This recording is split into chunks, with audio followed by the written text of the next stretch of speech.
Voilà, normalement c'est bon. Et on va démarrer sur la synthèse, comme d'hab. Ok, alors, pour commencer, donc toujours pareil, un petit chapitre d'introduction. Ici, c'est plus des rappels anatomiques, mais il y a certaines choses qui sont intéressantes à retenir, je trouve. Donc, pour commencer, la première lentille, donc la cornée, elle n'est pas vascularisée, mais elle est très innervée, donc elle peut vite faire mal. Et les terminaisons nerveuses, elles ont un rôle trophique aussi. Donc, comme on verra dans certaines pathologies, il peut y avoir des ulcères neurotrophiques parce qu'il n'y a plus de terminaisons nerveuses. Donc, au-delà du fait que ça fasse plus mal, ben, il n'y a plus de tissu puisqu'il n'y a plus de facteurs trophiques. Bref, à la face postérieure de cette cornée, on a des cellules endothéliales qui, avec des transports actifs d'eau et une membrane basale particulière, permettent de maintenir un milieu transparent.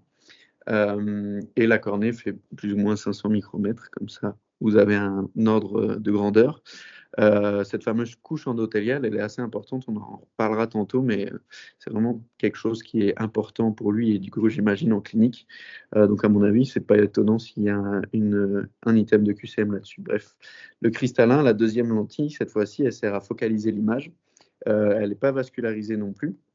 Et le cristallin a un volume qui grandit toute la vie, donc c'est pour ça que ça peut poser problème par la suite. Il est fixé via les fibres zonulaires et il peut éventuellement se luxer quand il y a un contexte de traumatisme, de maladie de Marfan ou si la capsule se rompt également. Ensuite, on va parler de l'iris et de la pupille. Donc, c'est un diaphragme musculaire qui, en fonction de s'il y a des lésions parasympathiques ou orthosympathiques, ça donnera une mydriase en un myosis. Ensuite, on a les corps ciliaires qui permettent de produire du liquide, de l'humeur aqueuse, et ça va être résorbé au niveau de l'anguirido-cornéen avec le canal de Schlemm. Donc ça, c'est important pour la physiopathologie du glaucome. Ensuite, on a le corps vitré, qui est une espèce de gel visqueux, et en fait, avec l'âge, il devient de plus en plus aqueux, qui est de plus ou moins 4 millilitres. Et c'est aussi le lieu où on fait des injections, souvent intraoculaires, par exemple, pour de l'anti-VEGF, pour certaines pathologies qu'on verra après. Ensuite, on a la rétine. La rétine interne, donc, enfin, la partie la plus interne, c'est l'épithélium pigmentaire. Ensuite, on a le photorécepteur, et entre les deux, c'est la zone où aura lieu le décollement de la rétine. Donc, à chaque fois que j'écris DR, c'est pour décollement de la rétine. Et ensuite, tout ce qui s'ensuit, ça va être vascularisé par la diffusion des vaisseaux choroïdiens. Et on appelle ça la neurorétine. Donc, elle comprend les photorécepteurs dont on a parlé, les cellules intermédiaires, qui sont souvent des cellules bipolaires, les cellules ganglionnaires et le nerf optique. Donc voilà, ensuite on a la macula, pardon, donc c'est la zone où on a la vision détaillée, et du coup on a beaucoup plus de cônes qui permettent, comme je viens de dire, d'avoir une vision plus détaillée, que les bâtonnets c'est plus dans l'obscurité et le champ visuel. Et on a une zone encore plus centrale qui s'appelle la fovea. Et dans cette zone-là, on a un photorécepteur pour une cellule bipolaire, pour une cellule ganglionnaire. Donc voilà, et au niveau de l'orbite aussi, on a le canal optique qui comprend le nerf optique et l'artère ophtalmique, et c'est tout. Et tout le reste des structures qui viennent à l'orbite, elles passent dans la fente sphénoïdale, donc les structures musculaires et tendineuses, les trois nerfs oculomoteurs et la veine ophtalmique. Donc voilà. Donc après, les signes sémiologiques, on va en voir plusieurs tout au long des pathologies, et ça peut être une amorce de questions ouvertes. Si on a tel et tel signe sémiologique, comme vous avez vu dans les QCM et dans les tuyaux, si on a un œil rouge douloureux, quelle pathologie ça peut être, blanc et non douloureux, ainsi de suite. Donc c'est relativement important. Juste ici, la mesure de l'acuité visuelle se fait toujours avec des lunettes, comme ça, on sait. Et après, il y a certaines autres choses. Quand on mesure l'activité visuelle, par exemple, on utilise plus souvent une échelle logarithmique. Le test de Pareto, c'est un test qu'on fait en faisant lire un texte au patient. Aux urgences, on peut évaluer l'acuité visuelle quand on fait aller notre doigt ou notre main, qu'on fait bouger si vraiment il ne voit pas les doigts à 1, 2 et 3 mètres. On peut faire des tests de projection et de perception lumineuse, et si la perception lumineuse est négative, ça signe que c'est une atteinte irréversible. Donc, c'est un truc qui peut être intéressant à faire aux urgences. Donc, voilà. Après, c'est des petits trucs qui sont un peu plus de l'ordre du détail, le daltonisme et tout ça. On va passer aux anomalies de réfraction maintenant. Donc, pour commencer, les eumétropes, donc c'est ceux qui ont une focalisation normale, enfin qui n'ont pas de pathologie au niveau de l'œil. Donc, ils focalisent des images qui viennent de l'infini, donc de très très loin, contrairement aux amétropes qui, eux, ont des problèmes. Donc, les amétropes, par exemple, si ça focalise l'image avant la rétine, c'est les myopes, et si c'est après la rétine, c'est les hypermétropes. Et s'il y a deux points de foyer image, deux images qui se font dans l'œil, souvent c'est avant et après la rétine, ça signe un astigmatisme. Et la presbytie, c'est un cas particulier qui vient souvent avec l'âge. Et en fait, les images qui sont projetées, la physiopathologie, elle s'explique par des images qui, elles, ne sont pas projetées à l'infini, mais qui sont proches de nous, de l'œil du patient.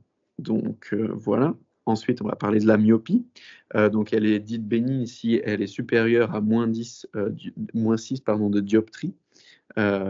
Et quand on va corriger avec des verres, on prend des verres qui correspondent au déficit. Donc des verres de -6 de dioptrie vont corriger une myopie de -6D aussi.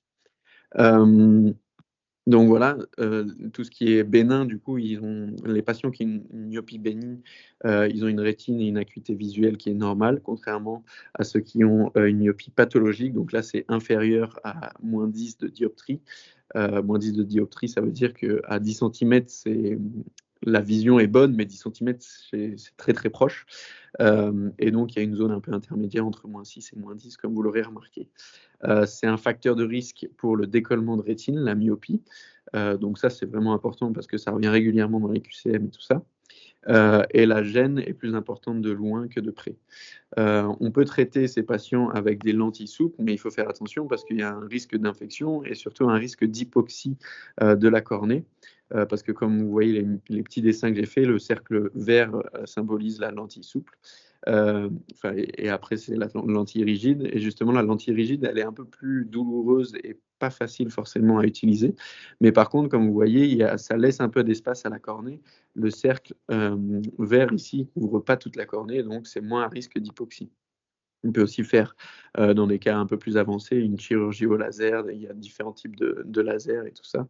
Et on peut, à terme aussi, mettre un implant intracochléaire, mais on le met à la face postérieure de la cornée parce qu'il y a la fameuse couche endothéliale dont j'avais parlé.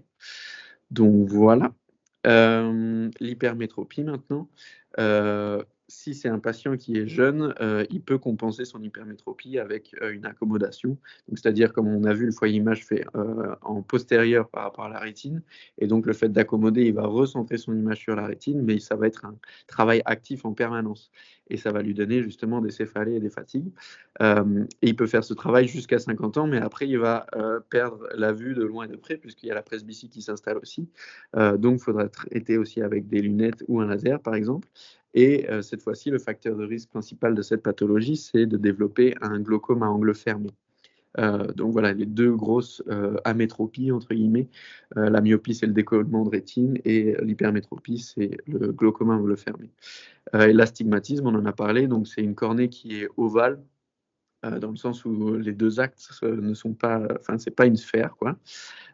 Et il est possible de corriger ça avec des verres sphérocylindriques. Donc la partie sphérique, elle va avancer le foyer image, et la partie sphérique, avance l'image, et la partie cylindrique, elle superpose les deux foyers image pour retrouver une vision nette. Il peut aussi y avoir des lentilles, et il peut y avoir des implants aussi toriques, comme ça s'appelle, qui seront rétro-iridiens aussi pour les mêmes raisons que j'ai évoquées avec la couche endothéliale. Et pour la presbytie, du coup, c'est quand on perd toute accommodation. Donc, c'est ce que je disais juste avant avec l'hypermétropie. On accommode jusqu'à ce qu'on puisse plus accommoder et qu'on atteigne le stade de presbytie.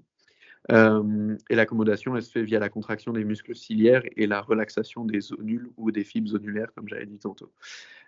Et aussi, comme j'avais dit, c'est des objets qui ne sont pas projetés à l'infini, donc c'est des objets qui sont plus proches. Et donc, c'est pas la même réflexion qu'il faut avoir par rapport aux autres amétropies. Je ne sais pas si ça se distingue, mais j'imagine que vous voyez ce que je veux dire.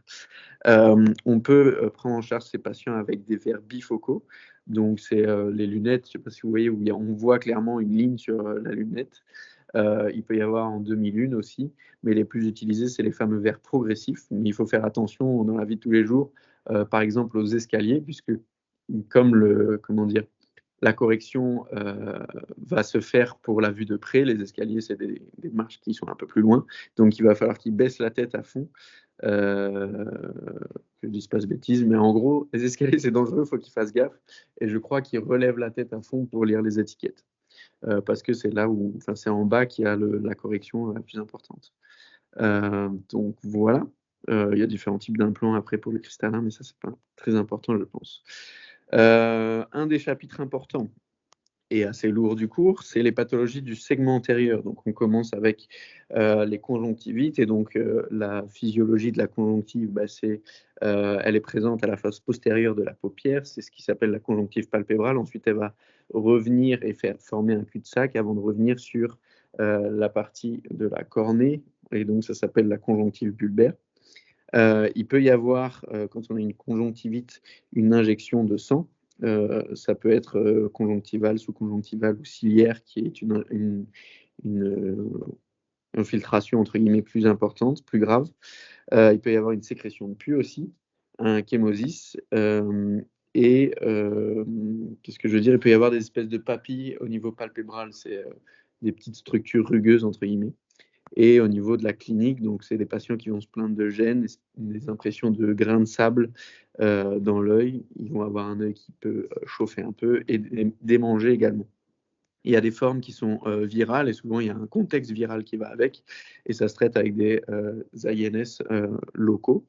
Et il y a aussi une forme de kératoconjonctivite épidermique, où la cornée n'est plus transparente, et c'est des lésions un peu punctiformes, c'est des petits points blancs, vous pouvez revoir les dias si vous voulez.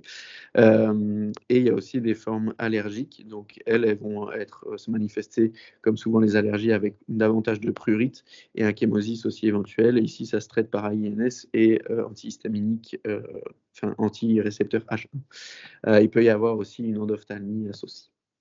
On passe aux kératites maintenant. Donc, la symptomatologie, donc c'est une pathologie qui est douloureuse. On a une sensation de corps étranger aussi. Donc, pour moi, la sensation de grain de sable, corps étranger, c'est un peu la même chose. On a un larmoiement, une photophobie et une photosensibilité et une diminution de l'acuité visuelle. On a des signes d'injection ciliaire aussi éventuels, et aussi ça peut s'accompagner d'érosion, d'ulcères ou vraiment d'un corps étranger, que ce soit réel ou pas. On a des kératites donc, qui peuvent être infectieuses et non virales. Donc souvent, c'est bactérien quand même, et ça s'appelle aussi des kératites à hypopion. C'est important de faire un prélèvement donc l'hypopion, c'est un espèce de niveau au niveau c'est le cas de le dire, de la cornée. Et c'est important de faire le prélèvement pour adapter le traitement ensuite. Et c'est un truc qui nous a posé souvent la question aussi en cours, où est-ce qu'on va retrouver ailleurs un hypopion? C'est dans les endophthalmies infectieuses aussi, mais on en verra aussi plus tard. Il peut y avoir des kératites à cause d'infections avec des amibes ou des mycoses. Il y a un nom plus compliqué pour les kératites avec les amibes, mais j'avoue que je retiens que amibes, parce qu'il y en a déjà quelques-uns des noms compliqués à retenir, et souvent c'est dans un contexte de patients qui lavent ses lentilles avec l'eau du robinet, et comme il disait, il y a quand même pas mal de crasse dans l'eau du robinet, dont des amibes et éventuellement des micro-organismes qui causent des mycoses. Les kératites infectieuses maintenant, donc les facteurs de risque d'en avoir une, c'est justement, on en a parlé, des lentilles, si on a un traumatisme, s'il y a une anomalie palpébrale, donc un ectropion, un entropion ou une lagophthalmie, c'est quand on a une diminution de la capacité à fermer complètement la paupière, et donc l'œil n'est plus bien hydraté, et ainsi de suite. Si on a une baisse de l'immunité locale, donc avec ou pas de traitement, et si on a une prédisposition génétique aussi. Et on a la fameuse kératite herpétique aussi, où on va mettre une goutte de fluorescine au niveau de l'œil, et on va regarder avec une lumière bleue, et on va voir des baux dendrites, comme des cellules nerveuses, quand on va observer ça, et on traite avec de l'aciclovir, et c'est une contre-indication absolue aux corticoïdes. Donc on verra je vais en reparler juste après. Ensuite, on a la kératite qui peut être causée par le zona. Donc, il faut faire attention si on a des lésions type zona au niveau du nez. Ça peut se propager au niveau de la conjonctive, donc faire une kératite aussi ou une uvéite. Et ça peut aussi causer une kératite qui est un peu plus grave, une kératite neurotrophique dont on a déjà parlé. On a une perte de terminaison nerveuse et donc il y a un ulcère central qui se crée. Et ça peut causer une hypotension oculaire et ça peut être assez grave quand même. Le traitement, c'est du valacyclovir également. Et donc pour le traitement de ces kératites-là, on peut avoir recours par exemple à une kératite à hypopion, à des antibiotiques. Si on met que des antibiotiques, il n'y a pas trop de risques, en tout cas moins que si on y adjoint des corticoïdes, parce qu'il faut vraiment s'assurer au biomicroscope qu'il n'y a pas d'atteinte herpétique. Parce que, comme je disais juste avant, c'est une contre-indication. Et l'association antibiotique plus corticoïde, je crois que ça s'appelle le Maxitrol. Je trouvais ça assez marrant comme nom, donc voilà. Mais je ne pense pas que ce soit important de le retenir. On passe aux kératoconjonctivites maintenant, donc qui sont dites sèches, avec des sensations de grains de sable, de brûlure au niveau de l'œil. Et le patient a souvent besoin de fermer les yeux, d'autant plus s'il y a un peu du vent. Il peut y avoir aussi une sensation de chaleur et d'élarmoiement. Et c'est une pathologie qui est liée à la diminution de la production de larmes dans des contextes pathologiques type syndrome de Sjögren. GHVD, c'est la réaction du greffon contre l'hôte, pardon. Donc c'est quand il y a une greffe type en maladie hématologique. Il peut y avoir aussi une hypoesthésie de la cornée, je comprends pas trop ça. Faudrait que je relise. Et aussi si on a des agents atropiniques qui sont pris par le patient, et d'autant plus si c'est au niveau oculaire, ou alors ça peut être lié à une augmentation de l'évaporation des larmes, donc à cause de la lagophtalmie. Comme j'avais dit tantôt, ça peut être causé par une paralysie faciale, par exemple, la lagophtalmie. Si on a une diminution du clignement des yeux, par exemple, quand on est face à un écran pendant longtemps, naturellement, on cligne moins des yeux. Et si on a une blépharite, ça, c'est parce qu'en fait, il y aura moins de lipides présents dans les larmes et donc ça augmente sa capacité d'évaporation. La prise en charge, donc il disait le test de Schirmer, c'est celui où on met les petits bouts de papier sous les paupières, là, au niveau du cul-de-sac, du coup, conjonctival. Et c'est plus, il disait, un test d'hématologue. Donc en gros, en ophtalmo, on s'en fout un peu. En tout cas, c'est ce qu'il laissait entendre. Mais sinon, le traitement de ce kératoconjonctivite, ça va être des larmes artificielles. Comme on a dit, c'est une pathologie qui est sèche et sans conservateur, parce qu'on verra après que ça peut donner des kératites toxiques et en unidose ou avec un filtre. Ensuite, le kératocone, donc ça c'est une atteinte qui est quand même assez rare, on a une espèce de deuil qui bombe au niveau de la cornée, et ça peut être traité avec des lunettes ou des lentilles rigides qui vont former une sphère avec le comblement des larmes, où en gros ça épouse pas totalement la forme de kératocone, mais une fois qu'il y aura les larmes, ça va recréer une espèce de sphère et limiter les symptômes du patient. On peut aussi avoir recours à une greffe de cornée. Les fameuses greffes de cornée, du coup, ça peut être en pleine épaisseur, mais c'est à risque de lâchage de suture, surtout s'il y a un traumatisme, et ça peut être catastrophique parce qu'on peut avoir une évacuation de tout le contenu oculaire. Et maintenant, c'est plus des greffes partielles, donc lamellaires. Et on reparle un peu ici, donc ça n'a pas grand-chose à voir avec le kératocone, c'est dans les mêmes lignes, mais bref. C'est la décompensation cornée, donc c'est quand on manque de cellules endothéliales, quand il y en a en dessous de 500 par millimètre carré. Ça peut être une décompensation primaire type congénitale ou secondaire liée à un traumatisme, une chirurgie intraoculaire, un implant rétrocornéen, du coup. Comme je disais, si l'implant est dans la chambre antérieure en avant de l'iris, ça va venir irriter cet endothélium à répétition, mais si on a une crise de glaucome angle fermé. Donc voilà, et juste ici, donc je reparlais des kératites toxiques qui vont se manifester quand on va prendre des collyres avec conservateur du coup. Si on a des anesthésiants locaux, c'est un facteur de risque, et donc ces anesthésiants, on ne va pas les utiliser en traitement, donc c'est plus que pour les opérations. On va utiliser d'autres types d'antidouleurs. Et la cyclovir aussi, ça peut créer ce genre de choses. Donc voilà. Juste les sclérites et épisclérites, c'est des nodules qui peuvent être douloureux. C'est juste pour les dédés, ça, si vous voulez en rajouter en plus. Et je crois que c'est un œil blanc en général. Enfin, il y a une injection de sang, mais c'est très localisé. Je pense que, je ne sais pas si on considère que l'œil est rouge ou pas. Enfin bref. On va parler de la cataracte maintenant. pathologie importante sur laquelle il a pas mal insisté. Donc on aura une diminution de l'acuité visuelle. C'est pas une pathologie qui est douloureuse, l'œil sera blanc. C'est des patients qui sont facilement éblouis et on a une diplopie monoculaire aussi. Au biomicroscope à la lampe à fente, pardon, on va observer éventuellement des noyaux blancs centraux.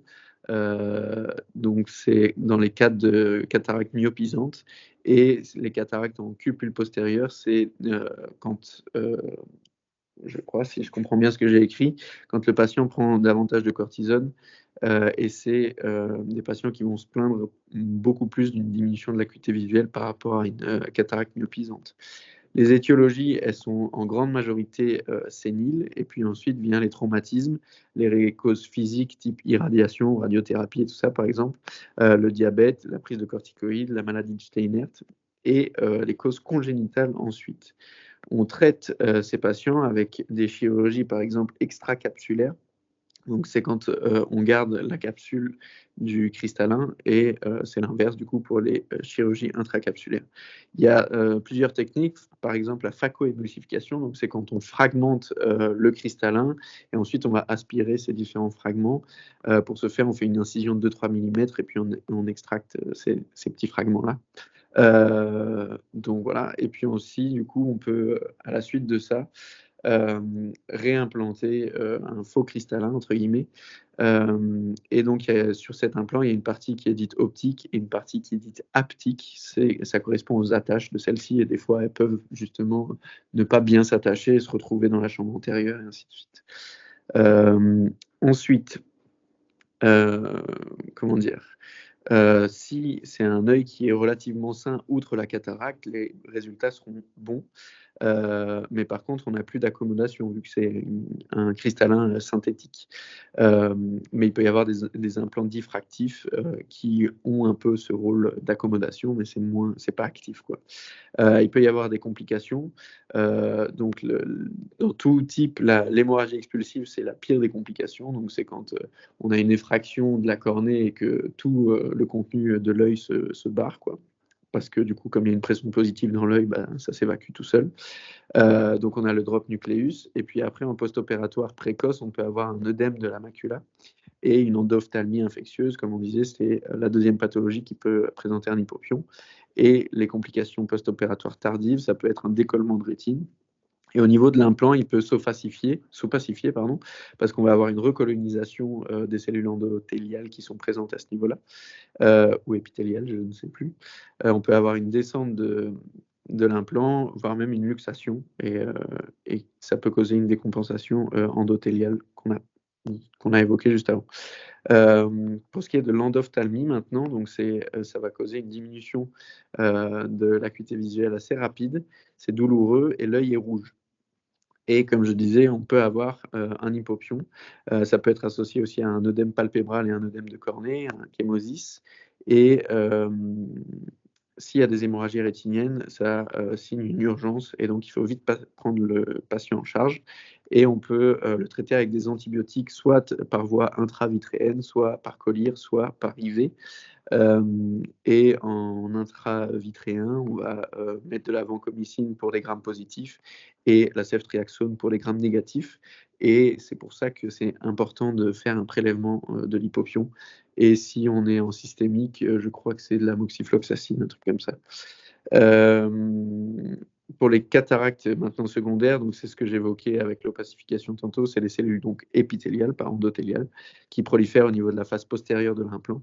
Et donc on peut retraiter ça avec une capsulototomie au laser. Ça c'est l'acronyme en anglais. Donc voilà pour les anomalies du cristallin. Donc comme je disais, il peut se luxer, donc on aura une diminution brutale de l'acuité visuelle qui va donner un espèce d'hypermétropisme brutal. Et comme on en a parlé, ça peut être lié à un traumatisme, ça peut être spontané avec la maladie de Marfan ou post-opératoire. Donc le traitement, il se fait pas avec des lunettes. Mais on va plutôt mettre des lentilles et éventuellement faire une réimplantation dans une partie qui est plus postérieure de l'œil. C'est pas à l'endroit anatomique du cristallin, mais voilà, c'est une solution possible. Les uvéites antérieures maintenant. Donc c'est la seule uvéite qui donne l'œil rouge sur les 3 uvéites, parce qu'on verra les 2 autres après dans le segment postérieur. Donc ça donne une diminution de l'acuité visuelle, c'est douloureux et il peut y avoir des récidives, et si c'est ça, c'est souvent lié à un mécanisme auto-immun. Il peut y avoir des injections ciliaires et à la lampe à fente, on verra 3 signes pathognomoniques que sont le signe de Tyndall. C'est des cellules en fait immunitaires qui se baladent dans la chambre antérieure. On peut avoir des précipitations rétrocornéennes et c'est dit en graisse de mouton. Donc moi, quand il a parlé de ça, je visualise bien comme des plats qui sont assez gras ou même de l'huile d'olive dans de l'eau, par exemple. Ça ressemble à ça. Et on a aussi des synéchies qui sont observées entre l'iris et le cristallin. Pour les étiologies de l'uvéite antérieure, donc uvéite antérieure, il faut se rappeler qu'on a vu ça dans d'autres cours et notamment en rhumato. Donc l'étiologie principale, entre guillemets, c'est quand il n'y en a pas, c'est dans 50% des cas. Et puis ensuite, on a souvent un lien avec la prédisposition HLA-B27, donc on retrouve dans les spondylarthrites ankylosantes et dans le syndrome de Reiter et dans les Miki aussi. On a ça peut être lié aussi à une hypertension herpétique ou post-zona. Et rarement, ça peut être lié à des pathologies type sarcoïdose ou maladie de B7. Donc B7, c'est souvent des aphthoses au niveau buccal et sarcoïdose, c'est des scanners et s'il y a des adénopathies, souvent médiastinales. Le traitement de cette uvéite antérieure, ce sera une corticothérapie locale.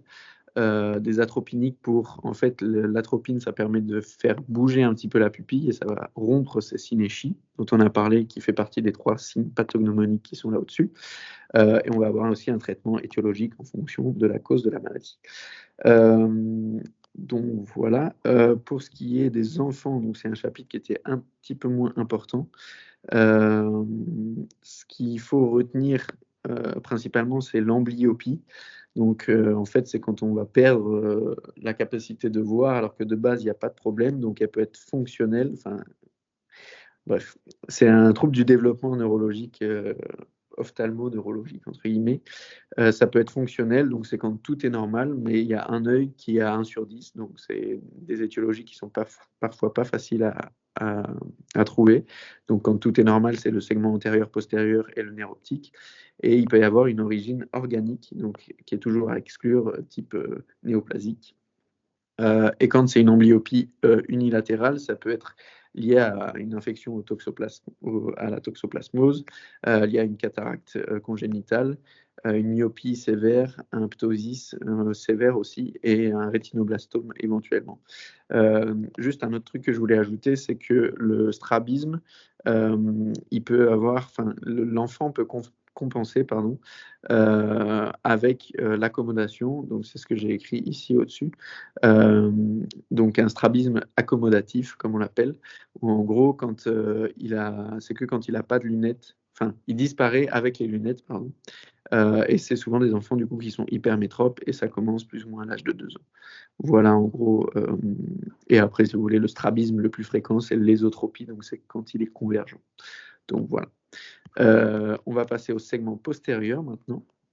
Autre chapitre assez fat, comme le segment antérieur, les deux ils sont costauds et importants. Donc on en a parlé un petit peu tantôt, les uvéites intermédiaires. Donc celle-ci, comme la postérieure, il y aura un œil blanc, contrairement à l'antérieure. On aura aussi une diminution de l'acuité visuelle et des myodésopsies, donc c'est des espèces de mouches dans le champ visuel. On aura aussi un signe de Tyndall. Ici, ce sera plutôt au niveau vitréen qui aura des cellules immunitaires. Et on aura du coup à l'auscultation une rétine qui sera floue. Il peut y avoir un œdème au niveau de la macula aussi. Et cette uvéite intermédiaire, elle peut être liée à une cause inconnue, à la sarcoïdose qu'on retrouve aussi ici, à une sclérose en plaques, donc c'est souvent chez les sujets jeunes, et à un lymphome intraoculaire, donc là c'est plutôt les sujets âgés. Le traitement, donc s'il y a une acuité visuelle supérieure à 5 sur 10, on va donner des corticoïdes locaux. Et si c'est inférieur à 5 sur 10, donc toujours avec les lunettes, s'il y en a, c'est des traitements immunosuppresseurs type méthotrexate et toujours un traitement étiologique s'il y a une cause qui est mise en évidence. Maintenant, les uvéites postérieures, donc c'est une diminution rapide de l'acuité visuelle. On a des scotomes aussi et, comme je disais, un œil blanc. Et à la lampe à fente, on verra des foyers blancs, éventuellement des hémorragies et des cicatrices pigmentaires ou pigmentées. Euh, et au niveau des étiologies, pardon, il peut y avoir une étiologie infectieuse, donc en grande majorité, c'est lié au toxoplasme. Et après, ça peut être des infections type virale, donc avec le virus herpès ou le CMV. Et c'est davantage des infections virales quand c'est hémorragique. Il peut aussi y avoir évidemment des infections bactériennes ou des candidoses. Maintenant, au niveau auto-immunitaire, donc systémique, on a les 3 maladies qu'on verra après aussi, c'est la sarcoïdose, la maladie de B7 et le lupus. Et au niveau auto-immunitaire, au niveau oculaire cette fois-ci, on peut avoir une ophtalmie sympathique, ça s'appelle, c'est souvent lié à un traumatisme. Et pour les 2 dernières, donc auto-immunitaire et auto-immunitaire oculaire, on va mettre des immunosuppresseurs, donc plutôt locaux ou systémiques, en fonction de si c'est localisé à l'œil ou pas. Maintenant, un gros morceau, c'est les pathologies médicales de la rétine, qui est déjà tombé apparemment au plus haut. Donc, il y a plusieurs étiologies. Donc, il y en a 5 grandes, mais on verra qu'il y a des sous-parties. Moi, je retiens JV d'été. Donc, c'est en gros d'été, moi, c'est mon acronyme pour le diabète. Et JV, voilà. C'est pas fou, mais en fait, il y a tellement de trucs à retenir là-dedans que c'est une première approche pour déjà ne rien oublier. Et puis ensuite, le cerveau, il va essayer de tirer un peu les tiroirs dans le G, dans le I, dans le V, ainsi de suite, pour essayer de remettre un peu ce qu'il y a dedans. Donc, le G pour génétique, c'est la rétinopathie pigmentaire. Le I pour inflammatoire et infectieuse. Et pour ce chapitre-là, c'est les pathologies qu'on a déjà évoquées pour l'uvéite postérieure. Et après, on a les pathologies vasculaires, les pathologies dégénératives et tumorales. Donc, on commence avec la rétinopathie pigmentaire. Donc, ça va causer une héméralopie, qui est une baisse de la capacité à voir dans le noir. Et donc, c'est les patients qui vont se comporter comme des aveugles, mais ils auront 10 sur 10 en acuité visuelle. Au fond d'œil, on verra des ostéoclastes, qui ne sont pas des cellules osseuses, comme son nom l'indique, mais c'est en gros l'aspect que donne la pigmentation de la rétine. La pupille sera pâle, on aura un champ visuel tubaire. Et au niveau de l'électrorétinogramme et de l'adaptométrie, on aura des signes du coup de rétinopathie pigmentaire liés à l'héméralopie, pour l'adaptométrie en tout cas. Ensuite, donc, j'ai dit les causes inflammatoires et infectieuses, c'est les mêmes que l'uvite postérieure, mais les causes vasculaires maintenant. Donc, ça peut être au niveau artériel que ça se passe et au niveau de l'artère centrale de la rétine. Si on a un problème à ce niveau-là, on aura une diminution de l'acuité visuelle unilatérale qui se fait brutalement et sévèrement. Au niveau du champ visuel, donc, il y a une atteinte unilatérale, donc c'est pas un AVC, ça c'est très important, mais il a déjà assez insisté dessus, je pense, pour qu'on le retienne tous. Il y a un œdème de la rétine qui est très important, la macula qui est rouge au fond d'œil, et il peut y avoir aussi la présence d'un embole. On va faire un angio-OCT, donc un OCT entre guillemets sans produit de contraste. Et les étiologies, dans 2 tiers des cas, c'est lié à une athérosclérose locale et dans 1 tiers des cas, un embole du coup distal qui vient se caler dans l'artère centrale de la rétine. Il faut toujours faire un bilan général du coup pour exclure cet embole à distance. Et même s'il y a de l'athérosclérose localement, c'est peut-être qu'il y en a ailleurs. Et le pronostic local de cette atteinte, il est assez mauvais. Il faut faire une fibrinolyse intelligente entre 4 et 6 heures, donc c'est-à-dire voir en fonction des contre-indications et du contexte, des pathologies du patient, et ainsi de suite. Maintenant, au niveau veineux, donc on a également la même diminution de l'acuité visuelle qu'au niveau artériel, si ce n'est que c'est peut-être un tout petit peu moins brutal, et encore, je ne suis pas si sûr. Au fond d'œil, on verra des hémorragies éventuellement et une dilatation veineuse, et même chose, on va faire un OCT. C'est souvent lié même à 90% à l'athérosclérose, et il peut y avoir aussi des anomalies de la coagulation qui peuvent causer ces pathologies-là. Il y a 2 formes d'évolution, donc la forme œdémateuse, c'est un œdème au niveau de la macule et on a une diminution de l'acuité visuelle, puisque toute atteinte de la macula donne une diminution de l'acuité visuelle, et le traitement, ce sera du coup un anti-VEGF et une injection de corticoïdes. Donc tout ça, on le tape dans le corps vitré. Et ensuite, on a la forme ischémique. Donc il va y avoir une augmentation de la production de VEGF par les cellules endothéliales. Et du coup, il va y avoir un risque hémorragique et aussi un risque de glaucome secondaire. Donc là, on va aussi mettre des anti-VEGF, mais on va faire une photocoagulation des zones ischémiques. Et ça, c'est le cas pour toutes les pathologies, et on en verra une juste après, où il y a des zones ischémiques. On fera une photocoagulation. Parce que même chose, le problème, c'est que ça reproduise du VEGF et que ça refasse des vaisseaux qui sont anarchiques et qui peuvent donner des hémorragies spontanées. Maintenant, il y a des rétinopathies qui sont spécifiques, donc la rétinopathie diabétique, qui est longtemps asymptomatique, avant d'avoir une diminution progressive de l'acuité visuelle bilatérale cette fois-ci. Longtemps, ça prend souvent plus de 5 ans. Il peut y avoir un œdème de la macula et de la rétine, et au fond d'œil, on verra des hémorragies rétiniennes, des microanévrismes qui sont un signe plus spécifique du diabète, parce que les hémorragies rétiniennes, on en a déjà vu dans quelques-unes autres pathologies, et aussi un exsudat qui peut être présent au fond d'œil. Le mécanisme, donc on a une anomalie au niveau des capillaires, comme partout pour le diabète, qui va augmenter la perméabilité capillaire, diminuer la perfusion périphérique, puisque il va y avoir un exsudat, les globules rouges vont partir, donc ils arriveront moins à destination, et ça va créer des zones ischémiées.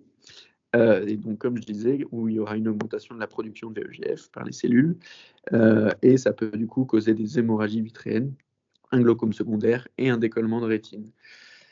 Donc voilà, le traitement, du coup, c'est en premier lieu d'équilibrer le diabète, faire un état des lieux des différents facteurs de risque du patient. Et comme je disais, une photocoagulation des zones ischémiées, donc c'est des branches nécrosées, focales ou panrétiniennes, s'il y en a un peu partout. On va mettre des corticoïdes avec ou pas d'anti-VEGF. Les corticoïdes, c'est pour traiter l'œdème de la macula. Pour les formes prolifératives, sont plus à risque de décollement de rétine. Et donc, on peut traiter ça en prévention en faisant une excision des membranes néovasculaires ou une vitrectomie. Les complications de la rétinopathie diabétique, il y a des complications au niveau rétinienne. Il peut y avoir une cataracte qui peut survenir et des troubles de réfraction comme de la myopie. Ensuite, on peut avoir une diplopie également, puisqu'il y a une atteinte des nerfs aussi dans le diabète. Et du coup des nerfs oculomoteurs et un glaucome secondaire. Maintenant, la rétinopathie hypertensive, donc on a des symptômes que si c'est vraiment tardif, donc ça fait longtemps où elle est déséquilibrée, ou alors qu'il y a des complications type occlusion artérielle vasculaire ou neuropathie optique ischémique. Et il y a différents stades. Donc le premier, c'est quand on voit un croisement artério-veineux. En fait, je crois que c'est l'artère qui passe sur la veine, et on voit comme si l'artère c'était un pied et que la veine c'était un tuyau d'arrosage, où en gros on ne voit plus le tuyau d'arrosage en dessous. Et le stade 2, c'est un exsudat. Donc si c'est un exsudat jaune, c'est plutôt lipidique, et blanc, c'est plutôt un infarctus superficiel. Et le stade 3, c'est un œdème papillaire. Maintenant, les pathologies dégénératives, donc la dégénérescence maculaire liée à l'âge, ça se caractérise par une diminution progressive de l'acuité visuelle qui est asymétrique, et donc c'est souvent à la lecture que les patients se plaignent. On aura des métamorphopsies, donc c'est lié à l'atteinte de la macula, parce qu'il y a des néovaisseaux qui viennent se caler en dessous, et donc ça décolle un peu avec les cellules du bas, enfin bref, ça déconne. C'est des patients qui sont âgés, donc plus de 55 ans, et on voit aussi parfois des drusènes, je ne sais pas comment ça se prononce, des taches jaunâtres. J'ai fait une petite grappe de taches jaunes ici. Il peut y avoir aussi une atrophie de la macula. Et au niveau des nouveaux vaisseaux choroïdiens, donc c'est dans 10 à 20% des cas, c'est la seule cible thérapeutique, mais ils peuvent créer des hémorragies sous-rétiniennes, et ça c'est assez chaud. Donc voilà, et on va faire du coup un OCT, un angio-OCT pour faire l'état des lieux de cette pathologie. Et les étiologies de la DMLA, donc c'est génétique ou des dépôts d'athérosclérose, de l'Alzheimer, du tabac et une nutrition qui est mauvaise. Et comme je disais, pour ce qui est des néovaisseaux choroïdiens, soit on peut les photocoaguler ou alors ou mettre de l'inhibiteur de VEGF. Et après, il y a d'autres traitements qui peuvent être proposés, comme une instauration de vitamines ou des oméga 3 en prévention, mais ça ne marche pas trop, apparemment. Donc voilà. Maintenant, pour finir, les pathologies tumorales, donc on a des mélanomes au niveau choroïdien, par exemple, donc c'est la tumeur ophtalmique, la plus fréquente. On aura des métastases au foie dans 50% des cas après 15 ans. C'est souvent des mélanomes pigmentés, mais ce n'est pas toujours le cas, et ça, c'est très dur à diagnostiquer. On a du coup un traitement conservateur qui est la radiothérapie, et l'autre pathologie tumorale, c'est le rétinoblastome, mais faire attention, c'est que chez les patients qui ont moins de 7 ans.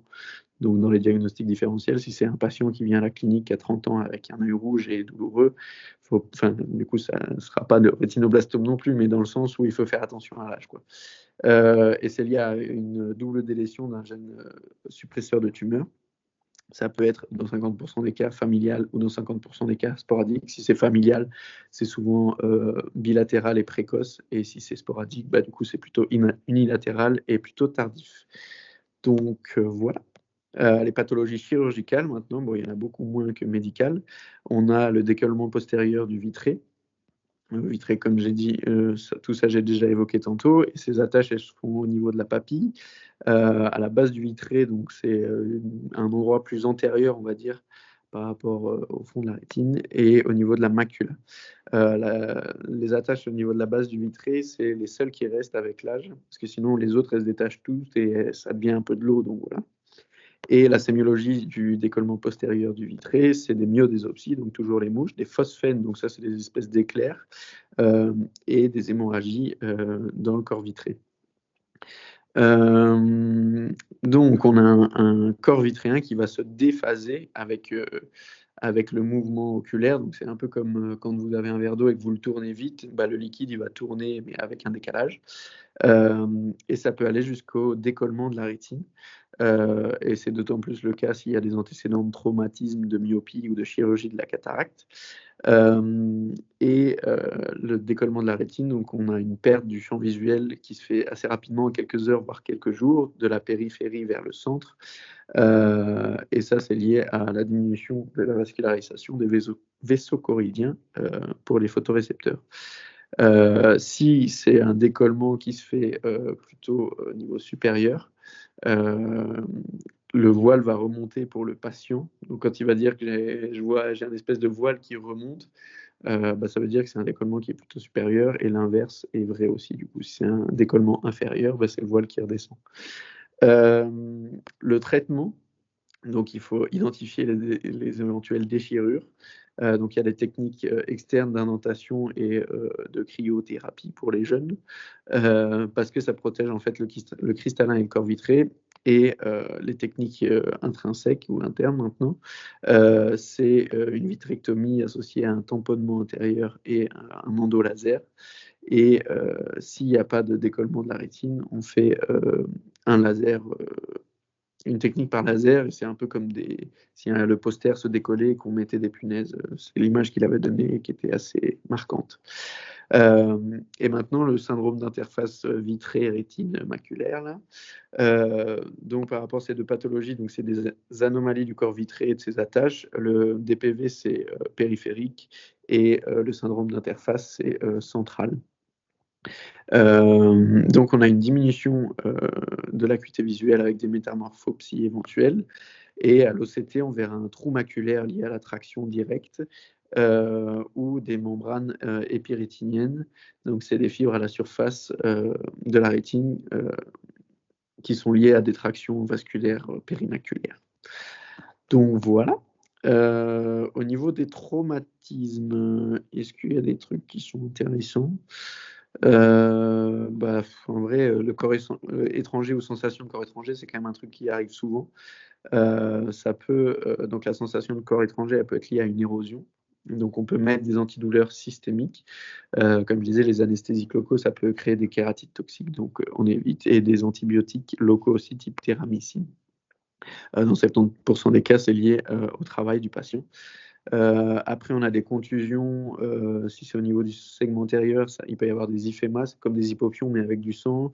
Une iridodialyse, donc c'est une désinsertion de l'iris, une cataracte post-traumatique, une subluxation du cristallin. Tout ça, je regarde. Et puis après, ouais, si c'est au niveau du segment postérieur, on peut avoir un œdème de rétine dit de Berlin, une rupture choroïdienne, une hémorragie rétinienne, un décollement de rétine, un trou maculaire et éventuellement une neuropathie optique. Donc voilà, ça je l'avais juste remis là, mais c'était une des questions potentielles de le diabète, en gros, quelles sont toutes les pathologies ophtalmiques que peut avoir un patient diabétique. Donc j'en avais mis quelques-unes, il y en a vraiment beaucoup plus que ça, mais l'orgelé, le glaucome, le décollement de rétine, la diplopie par atteinte nerveuse, le myosis qui peut être bilatéral et non grave du coup, une cataracte et une myopie éventuelle. Donc voilà. Allez, on avance sur les glaucomes maintenant. Donc pareil, chapitre très important et c'est vraiment les différents types de glaucome qu'on va essayer de retenir. Donc le glaucome à angle ouvert, qui est une pathologie chronique, qui est le plus fréquent des glaucomes, et c'est un patient qui est longtemps asymptomatique avant d'avoir une diminution de l'acuité visuelle quand c'est un stade vraiment avancé. L'œil est blanc et il n'est pas douloureux. La pression intraoculaire, elle s'élève à entre 20 et 30 mm de mercure, et on a une papille qui est excavée, donc ça veut dire que les vaisseaux sont déplacés, refoulés un peu du côté nasal, et on a un aspect de chaudron, je crois que c'est à l'OCT que ça peut se voir. Pour info, la pression intraoculaire, on peut la mesurer avec un tonomètre à air, et la pression intraoculaire normale, elle est entre 10 et 20, plus ou moins. Il faut faire attention s'il y a une atteinte temporale de la papille, parce que ça aura des conséquences au niveau du champ visuel nasal, parce que les fibres nerveuses avec l'info, enfin, qui sont comprimées, elles amènent les infos de la rétine temporale. Donc c'est le mini schéma que j'ai fait ici. Bon, là, vous devez avoir un truc encore un peu plus flou, donc c'est vraiment minuscule.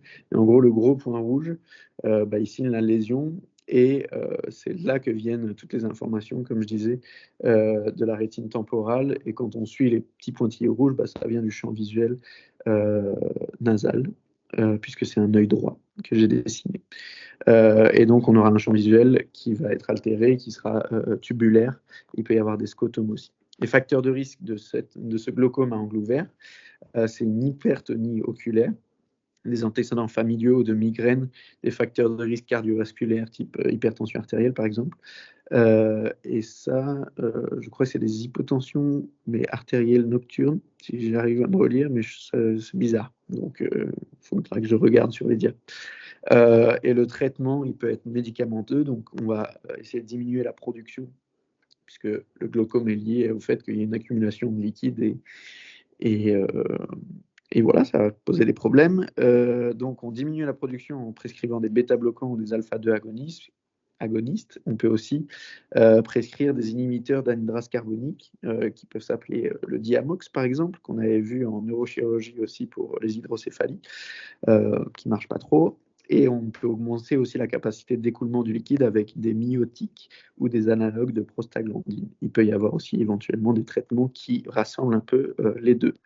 Et il y a aussi un traitement chirurgical éventuel qui est une trabéculorétraction au laser ou une trabéculoplastie, mais celle-ci, on la fera que si le canal de Schlemm est fonctionnel. Le glaucome à angle fermé maintenant, donc c'est une pathologie aiguë, l'équivalent de la lithiase de l'œil. Pathologie douloureuse qui peut engendrer des nausées, vomissements, on aura un œil rouge, et le patient sera en semi-mydriase, et ça va accentuer encore plus le blocage du canal de Schlemm, puisque du coup l'iris elle sera un peu plus épaisse, et on peut avoir un œdème de cornée avec des lésions des cellules endothéliales, enfin liées aux lésions des cellules endothéliales, et une chambre antérieure étroite. Le mécanisme, c'est que, comme je disais en introduction, on a une augmentation progressive du volume du cristallin qui se fait souvent dans un œil qui est de petite taille, donc souvent des hypermétropes, et on va avoir un élément déclencheur qui va dilater la pupille. Donc c'est un stress, tout bêtement, l'obscurité ou des médicaments. Et du coup, le mécanisme physiopathologique, c'est que l'angle iridocornéen se ferme, on a une diminution du coup de la résorption du liquide, une augmentation de la pression post-iridienne, et du coup, c'est un cercle vicieux où du coup, l'augmentation de la pression post-iridienne va fermer encore plus l'angle iridocornéen. Bref, les conséquences de ce glaucome à angle fermé, c'est qu'on aura une pression intraoculaire qui va dépasser les 45, donc c'est là où on a le plus de pression. Et ça peut engendrer du coup une compression artérielle ou nerveuse. Ça peut entraîner des risques d'ischémie et des lésions irréversibles au niveau de l'œil, une diminution de la quantité de cellules endothéliales et une iris atone et un maintien en semi-mydriase. Le traitement de ce glaucome, il y en a qui sont similaires au glaucome à angle ouvert et d'autres différents. Donc, on a une diminution, une volonté de diminuer la production de liquide aussi également, avec une déshydratation qui peut se faire avec du mannitol ou du diamox, donc l'inhibiteur de l'anhydrase carbonique. Et on peut essayer d'ouvrir un peu l'angle avec les myotiques qui ont aussi cette action en plus d'augmenter l'écoulement. Enfin, en ouvrant l'angle, on augmente l'écoulement aussi, et des anti-inflammatoires aussi éventuellement. On peut faire une prévention secondaire, donc une fois que le diagnostic a été posé, avec une opération de la cataracte, puisqu'on va diminuer de manière importante le cristallin, qui de base est une espèce de gros coussin, et puis on met juste une lame transparente à la place. Donc on diminue le volume de celui-ci. Maintenant, on arrive au troisième type de glaucome qui sont catégorisés comme secondaires. Donc, il y a 4 types de glaucome secondaires, on va dire. Il y a des secondaires qui sont liés à des synéchies, qui sont en fait des espèces de petites adhérences entre l'iris et la cornée. Et donc, c'est lié à des inflammations post-uvéite ou post-chirurgie, par exemple. Post-traumatique aussi, ça peut être, je crois. On a aussi des glaucomes secondaires néovasculaires. Donc, c'est secondaire à des ischémies. Donc, typiquement, dans des patients qui ont un diabète qui présente une thrombose veineuse ou qui ont un obstacle au niveau carotidien. Et donc, la néovascularisation, elle s'observe au niveau de la rétine au fond d'œil. On peut avoir des glaucomes secondaires liés à des traumatismes ou à la prise de corticoïdes. La prise en charge, comment dire, sur un œil qui était déjà, comment dire, c'est des patients qui avaient déjà des problèmes du coup au niveau des yeux, comme on a vu, c'est souvent lié à d'autres pathologies qui précédaient, et du coup, c'est des évolutions qui ne se font pas en aigu. À l'examen clinique, on peut avoir une chambre antérieure qui est généralement normale. On peut rechercher, enfin, on peut demander au patient s'il y a un implant, parce que s'il y a un implant, ça veut dire qu'il y a eu chirurgie oculaire, et donc c'est un facteur de risque de synéchie. On peut avoir un segment antérieur anormal éventuellement.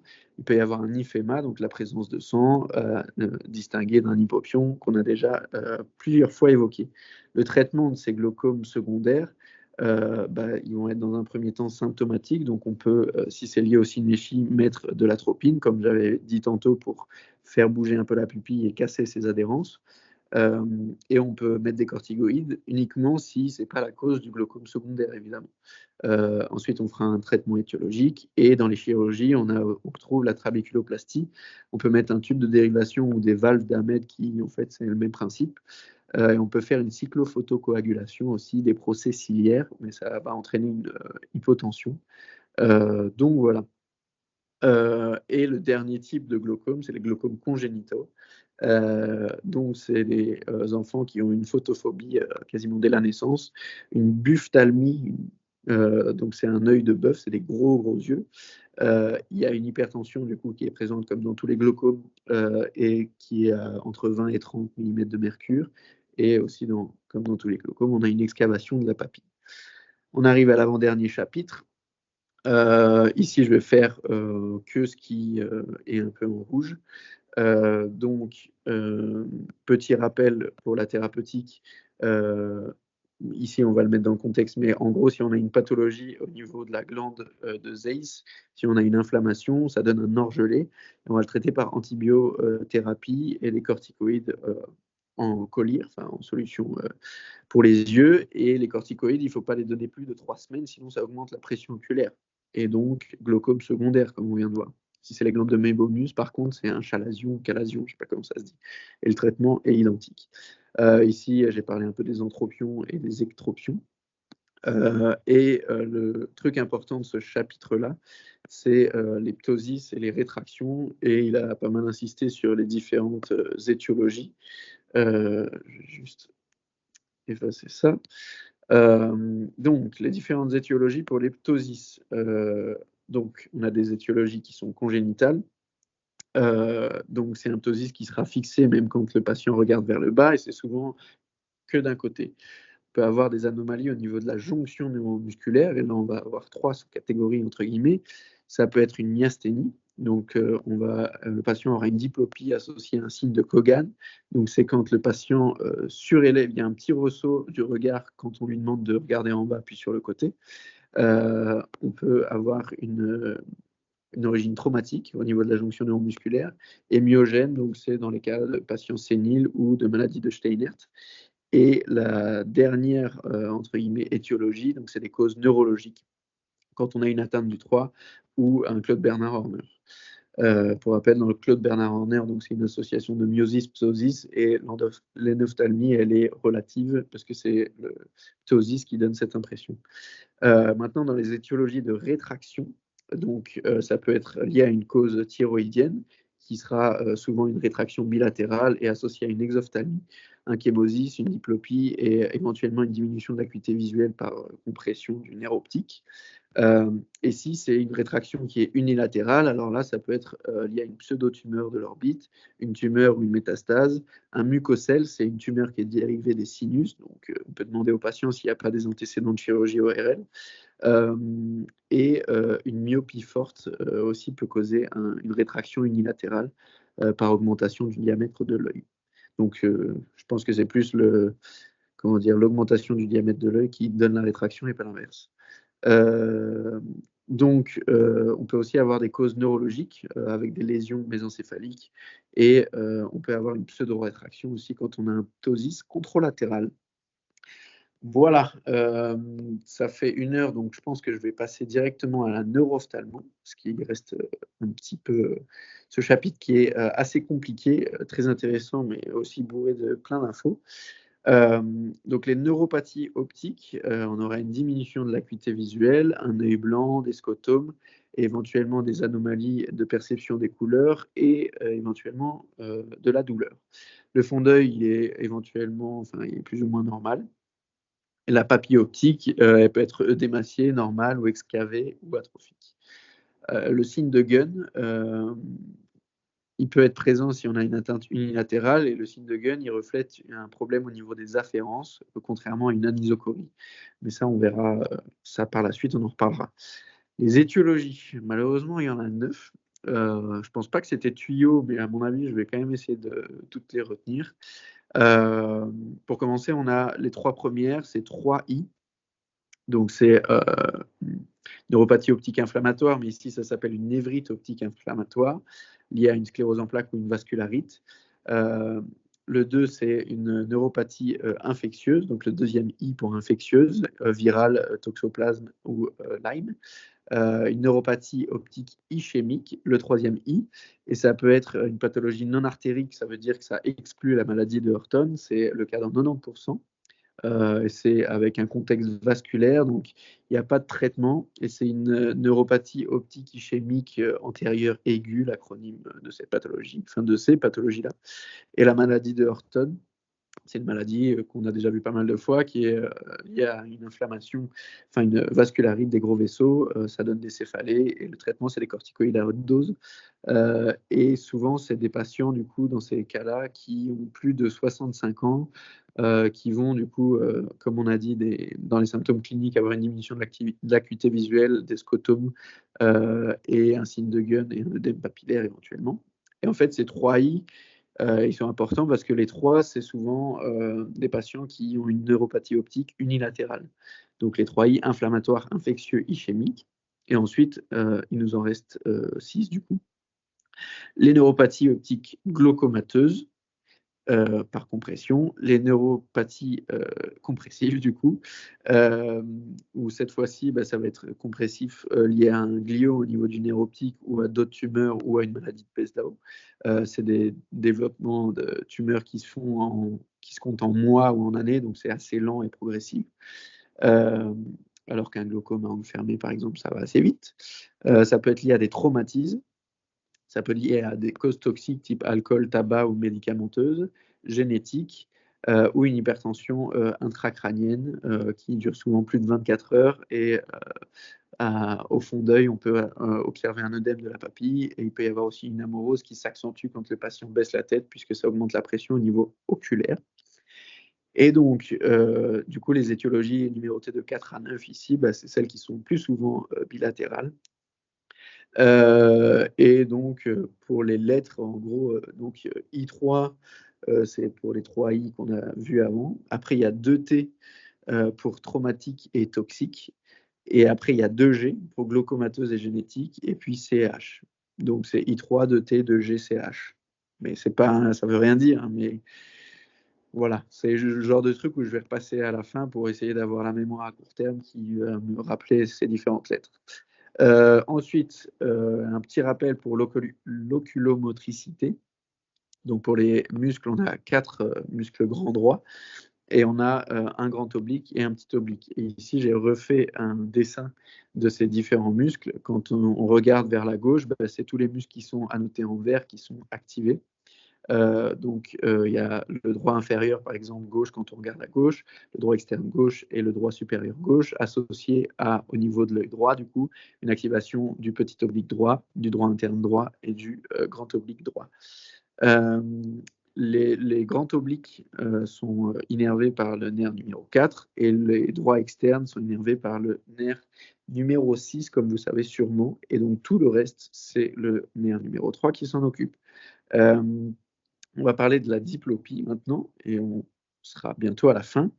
Donc, une diplopie qui est dite monoculaire, c'est quand elle disparaît quand on ferme un œil. Attendez. Différence, il ferme un œil. Ah oui, il n'y a pas de différence quand on ferme un œil, pardon. Et c'est rencontrer des diplopies monoculaires dans les cas de kératocone, de cataracte ou d'iridodialyse. Donc, c'est quand il y a un décrochage de l'iris, comme on a vu tantôt. Et au niveau de la sémiologie, donc, il peut y avoir des céphalées, avoir un contexte thyroïdien diabétique. Et on peut demander aussi si c'est lié à une fatigabilité, donc si ça s'aggrave durant la journée, par exemple. Et on peut inspecter les yeux, voir s'il y a une anisocorie associée, un traumatisme ou un ptosis. La prise en charge du coup de ces patients, on peut faire un test avec un écran, autrement dit un cover test, et on va essayer de voir s'il y a des mouvements de refixation au niveau de l'œil opposé qui n'est pas occulté. Ou inversement, des fois, c'est quand on occulte un œil qui bouge et qu'il se remet à sa place. Donc voilà, c'est important pour essayer de dépister un œil qui pourrait être parétique. Et pour déterminer l'étiologie, on va faire un truc dans l'ordre. On va essayer de voir si c'est du coup une diplopie monoculaire, auquel cas bah, ça restreint le nombre d'étiologies. Si c'est une diplopie qui est transitoire, donc ça peut être lié à une hétérophorie. Donc une exophorie ou une ésophorie, c'est exo c'est vers l'extérieur et éso c'est vers l'intérieur. Et en gros, au cover test, il y a une déviation qui se fait quand on couvre l'œil. Et donc la déviation vers l'extérieur pour l'exophorie et l'inverse pour l'ésophorie. Ça peut être lié à des pathologies thyroïdiennes ou à une myasthénie. Et on va demander, enfin on va plutôt regarder, vérifier si c'est restrictif ou pas. Ça veut dire si on fait bouger l'œil nous-mêmes avec un instrument, est-ce que ça bouge ou pas? Si ça ne bouge pas, c'est lié à une fibrose, une masse qui est présente, ou alors s'il y a un muscle type le petit oblique qui est incarcéré. Et ensuite, une fois qu'on a fait tout ça, on peut essayer de s'y retrouver dans les différentes étiologies. Donc, on a parlé des étiologies monoculaires. Au niveau orbital, donc, il y a les pathologies thyroïdiennes, les syndromes de masse et les muscles incarcérés. On a parlé des jonctions neuromusculaires avec la myasthénie. Et ensuite, on a du coup toutes les pathologies qui sont externes aux 3 questions qu'on va se poser pour essayer de dépister l'étiologie. Et donc, c'est les problèmes d'oculomotricité. Donc, fréquemment, c'est lié à des ischémies rencontrées dans les patients diabétiques. Et ça, c'est le plus fréquent. Et ça peut être aussi associé à une hypertension artérielle. Enfin, c'est aussi rencontré dans les hypertensions artérielles qui vont causer éventuellement une atteinte du nerf 4.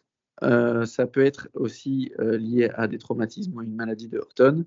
Mais il peut aussi avoir, c'est quand même moins fréquent, Mais ça peut être lié à un anévrisme de la communicante postérieure, par exemple, qui va atteindre le nerf 3 ou à une tumeur. Donc ça, c'est des causes évidemment plus graves. Et ça peut être lié aussi à des étiologies cérébrales, vasculaires, néoplasiques ou dégénératives nucléaires, ou liées à une dégénérescence nucléaire ou supranucléaire. Le traitement, du coup, comme d'habitude, s'il y a une étiologie connue, on va se baser sur l'étiologie. On va voir s'il y a besoin d'une occlusion pour essayer d'arrêter la diplopie. On peut avoir des verres prismatiques aussi. On peut recourir à du botox ou à une chirurgie des muscles oculomoteurs. Pour les lésions supranucléaires, donc les yeux de poupée marchent toujours, ça veut dire que c'est un peu comme la Joconde, entre guillemets, sauf que cette fois-ci, c'est vous qui bougez la tête et vos yeux continuent à fixer un objet en face de vous, par exemple. Donc ça, c'est les yeux de poupée qui marchent toujours. On a une convergence qui est toujours fonctionnelle, enfin qui est toujours présente, et on n'a pas de signe de Bell. Et donc, dans les lésions supranucléaires, on retrouve l'ophtalmoplégie internucléaire. Donc, c'est quand tous les mouvements au cohort test sont OK, et elle peut être unilatérale si c'est que le faisceau latéral médian, non, longitudinal médian gauche qui est atteint, par exemple. On aura, ça j'ai regardé une vidéo YouTube parce que j'avais du mal à comprendre, mais quand c'est visualisé avec des petites animations, c'est plus facile. Le patient ne pourra plus avoir d'adduction de l'œil gauche. Et il aura un nystagmus au niveau de l'œil droit quand il sera en abduction. Et donc c'est l'inverse si c'est le faisceau longitudinal médial droit. Il peut y avoir une ophtalmoplégie internucléaire bilatérale, donc c'est quand les deux faisceaux longitudinaux sont lésés. On peut dépister ça à l'IRM, et c'est rencontré dans des cas de sclérose en plaques ou d'ischémie. Et ici, c'est les abductions latérales, enfin, c'est forcément latéral, mais qui ne pourront plus se faire. Il a aussi demandé de retenir le syndrome de Parinot. Donc là, c'est une atteinte de la verticalité. Cette fois-ci, on a un réflexe photomoteur qui diminue, un myosis qui se fait à la convergence, une paralysie de la verticalisation du coup, et un signe de collier, c'est une rétraction palpébrale. Pardon. Donc voilà. Qu'est-ce que je voulais dire? Oui, pour terminer, au niveau de la pupille, donc le signe de Gunn, comme on a déjà parlé tantôt, c'est une anomalie de l'afférence.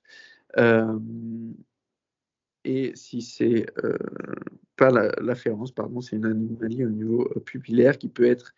Donc là, en fait, j'ai retracé tout le chemin qui est impliqué quand on fait un test à la lumière, par exemple.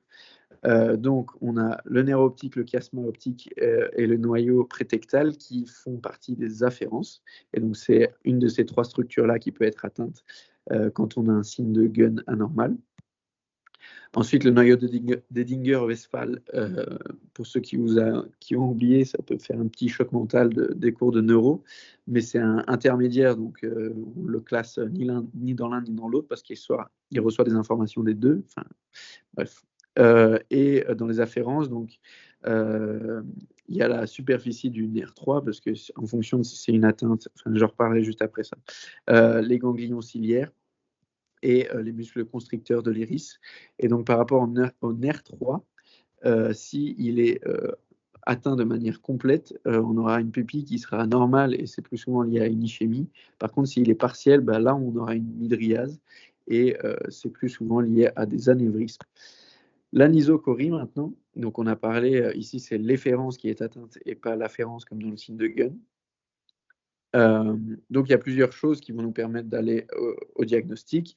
Le réflexe photomoteur, s'il est normal, ça peut être une anisocorie essentielle, et quand on va faire un test à la cocaïne, il va y avoir une diminution de cette anisocorie, alors que quand on est face à un patient qui souffre d'un syndrome de Claude Bernard Horner, quand on met de la cocaïne dans l'œil, l'anisocorie va augmenter.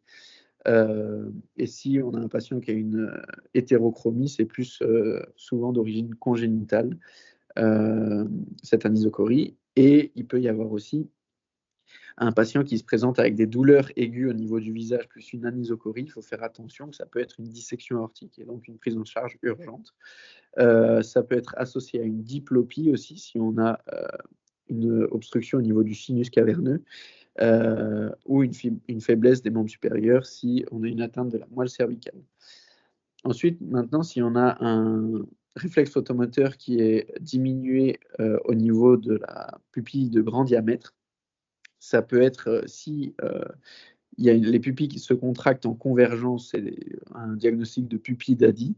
Et si elles ne se contractent pas à la convergence, ça peut être lié à une atteinte pharmacologique. Donc, par exemple, avec des analogues des atropines, il parlait du fait qu'il y a des plantes qui sont les mêmes substances que l'atropine, plus ou moins, et donc s'il se frotte les yeux après, il peut avoir cette anisocorie. Et ça peut être une atteinte du nerf 3 intrinsèque, du coup, comme on disait, avec éventuellement un anévrisme, et il peut y avoir d'autres signes associés, évidemment, comme des céphalées. Et pareil, c'est une prise en charge urgente comme la dissection aortique. Et dernier cas, si on a un réflexe photomoteur diminué au niveau de la petite pupille, cette fois-ci, ça peut être, si ça se contracte en convergence, toujours la pupille d'Adi, et si ça ne se contracte pas, ça peut être lié à des synéchies qu'on a déjà vues, qui sont liées à des uvéites ou des traumatismes répétés, et ça peut aussi causer les fameux glaucomes secondaires. Donc, voilà. Après, c'était un rappel sur les céphalées, mais c'était plus un rappel de neuro. Donc, voilà pour le petit live d'ophtalmo qui est assez dense, et je l'ai fait un peu exprès, entre guillemets, qu'il soit plus dense parce que j'avais plus de temps, et comme c'est fat, je vais revoir l'enregistrement plusieurs fois. Mais donc, voilà, j'ai vu quelqu'un. On va essayer de parler dans le... Alors, je pense qu'une question est déjà tombée. Donc, comme d'hab, je ne sais pas s'il y en a qui ont des remarques, des tips ou quoi que ce soit par rapport à tout ça. Mais ouais, c'est une matière qui est quand même très dense, il y a plein de détails, c'est méga intéressant, mais c'est costaud, quoi. Et surtout les diagnostics différentiels, je pense qu'on va finir par tous devenir fous avec ça. Donc voilà, mais moi j'essaie d'étudier un peu en mélangeant tout, en faisant sur ma synthèse. Je vais revoir cette vidéo-là en x2 et je vais repasser sur des diagnostics différentiels. Et du coup, quand tu fais dans un sens ou dans l'autre, tu te dis, ah oui, c'est vrai que ça, c'est plutôt ça, machin. Et aussi faire des QCM, évidemment. Donc voilà, essayer de faire un peu tout, ça permet de se challenger un peu tout seul. Donc voilà. Je me demandais, Ouais, dis-moi. est-ce que toi tu fais un peu genre la différence dans le diagnostic différentiel, le œil rouge avec ou Ouais. sans chute d'acuité visuelle, est-ce que tu sais un peu genre, comment dire, caractériser l'œil rouge en mode est-ce que c'est une injection ciliaire, conjectivale, hémorragie ou quoi? Ouais, c'est ça que quand je parlais des sclérites et des épisclérites, comme c'est une injection qui est localisée, en fait, pour moi, tous ces trucs-là, il faut les justifier, tu vois. Comme c'est une question ouverte, c'est l'avantage, c'est que si tu sais que c'est un œil rouge qui est bancal, tu vois, un glaucome à angle fermé, c'est sûr que c'est œil rouge direct, il n'y a pas de question à se poser.